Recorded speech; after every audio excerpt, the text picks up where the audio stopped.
ఉమ్మడి మెదక్ జిల్లాలో 6 మున్సిపల్ పీఠాలపై ఉత్కంఠ కొనసాగుతోంది. మున్సిపల్ చైర్మన్ సీటు దక్కించుకునేందుకు కాంగ్రెస్ బీఆర్ఎస్ పార్టీలు వ్యూహాలను రచిస్తున్నాయి. రైట్, ఇదే అంశానికి సంబంధించి మరిన్ని అప్డేట్స్ మా ప్రతినిధి శ్రీనివాస్ మనకి లైవ్ లో అందిస్తారు. Srinivas, over to you.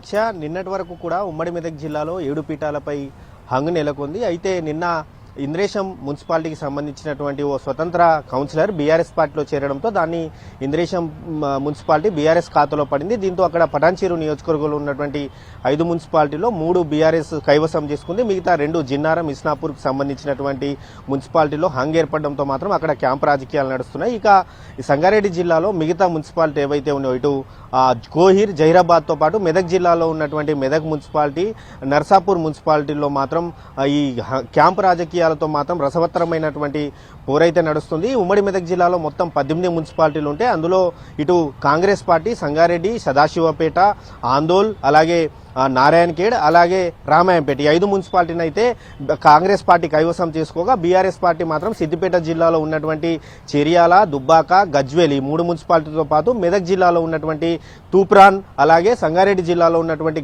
Gaddapotharam, Indresham, అలాగే గుమ్మడిదల ఈ మున్సిపాలిటీలను అయితే బీఆర్ఎస్ పార్టీ కైవసం చేసుకుంది. మిగతా హంగ్ ఏర్పడినటువంటి మున్సిపాలిటీల్లో మాత్రం బీజేపీ పార్టీ మాత్రం కింగ్ మేకర్ గా మారనుంది. ఎందుకనంటే ముఖ్యంగా నర్సాపూర్లో ఏ పార్టీకి కూడా స్పష్టమైనటువంటి మెజారిటీ రాలేదు. కాంగ్రెస్ పార్టీకి 6 సీట్లు, అలాగే బీఆర్ఎస్ పార్టీకి 5 సీట్లు, బీజేపీకి 4 సీట్లు వచ్చాయి. దీంతో ఆ 4 సీట్లు వచ్చినటువంటి బీజేపీ మాత్రం అక్కడ మున్సిపల్ చైర్మన్ పదవి ఇవ్వాలని చెప్పి ఇటు కాంగ్రెస్ కు అలాగే బీఆర్ఎస్ పార్టీకి అయితే ఆఫర్ ఇస్తున్నటువంటి సమయంలో ఖచ్చితంగా బీజేపీ పార్టీ సపోర్ట్ తీసుకుంటేనే అక్కడ నర్సాపూర్లో అక్కడ ఏ పార్టీ అయినా అదే మున్సిపల్ చైర్మన్ పీఠాన్ని కైవసం చేసుకునే అవకాశం అయితే ఉంది. అలాగే ఇటు జిన్నారం మున్సిపాలిటీలోనూ బీజేపీ కింగ్ మేకర్ గా మారింది. అక్కడ 4 వార్డుల్లో ఇటు బీజేపీ గెలవడంతో మాత్రం అక్కడ బీఆర్ఎస్ పార్టీ మున్సిపాలిటీని కైవసం చేసుకోవాలన్నా, కాంగ్రెస్ పార్టీ మున్సిపాలిటీని కైవసం చేసుకోవాలన్నా అక్కడ కూడా బీజేపీ కౌన్సిలర్ల మద్దతు తీసుకోవాల్సి ఉండడంతో మాత్రం ఈ 2 మున్సిపాలిటీల్లో మాత్రం బీజేపీ అయితే కింగ్ మేకర్ గా మారింది. అలాగే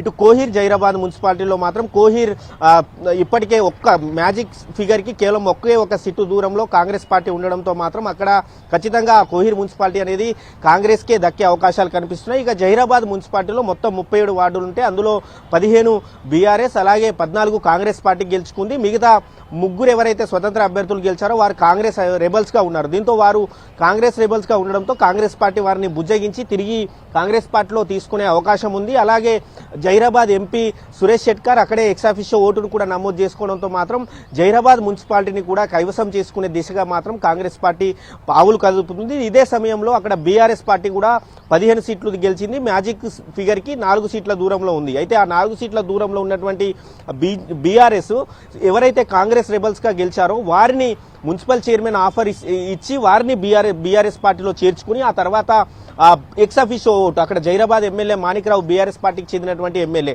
అతని ఓటుతో అక్కడ జహీరాబాద్ పీఠాన్ని కైవసం చేసుకోవాలనేది బీఆర్ఎస్ ప్లాన్ చేస్తుంది. ఇలా జహీరాబాద్ లో మాత్రం రసవత్తరమైనటువంటి పోరు నడుస్తుంది. ఇక ఇస్నాపూర్ విషయానికి వెళ్తే ఇస్నాపూర్లోనూ చాలా టఫ్ ఫైట్ అయితే నడుస్తుంది. ఇస్నాపూర్లో 26 వార్డులు ఉంటే అక్కడ బీఆర్ఎస్ 12, కాంగ్రెస్ 10, అలాగే స్వతంత్రులు 4 స్థానాల్లో గెలుపొందారు. ఆ స్వతంత్రులు మాత్రం ఒకరు బీఆర్ఎస్ పార్టీలో చేరగా మిగతా 3 మాత్రం కాంగ్రెస్ పార్టీతో టచ్ లో ఉన్నట్టు తెలుస్తుంది. దీంతో 2 పార్టీల బలం మాత్రం 13-13కు చేరడంతో మాత్రం ఇక్కడ కూడా ఎక్సాఫిషియో ఓటు కీలకంగా మారనుంది. అయితే పటాన్చెరు ఎమ్మెల్యే మైపాల్ రెడ్డి అక్కడ పటాన్చెరు ఎమ్మెల్యే అతను బీఆర్ఎస్ పార్టీలో తాజాగా మళ్లీ యాక్టివ్ అయ్యారు కాబట్టి బీఆర్ఎస్ అక్కడ ఓటు నమోదు చేసుకున్నారు, ఎక్సాఫిషియో ఓటు. అయితే అతనికి అక్కడ ఎక్సాఫిషియో ఓటు వేస్తే కనుక ఖచ్చితంగా ఇస్నాపూర్ మున్సిపాలిటీని కూడా బీఆర్ఎస్ పార్టీ కైవసం చేసుకునే అవకాశం ఉంది. కానీ అక్కడ ఓ బీఆర్ఎస్ పార్టీ కౌన్సిలర్ కాంగ్రెస్ పార్టీతో టచ్ లో ఉన్నట్టు తెలుస్తుంది. దీంతో మరోసారి అక్కడ ఒక ప్రతిష్టంభన అయితే నెలకొంది. అసలు ఆ మున్సిపాలిటీ ఎవరిని కైవసం చేసుకుంటారన్న సస్పెన్స్ అయితే కొనసాగుతుంది. మరోవైపు అక్కడ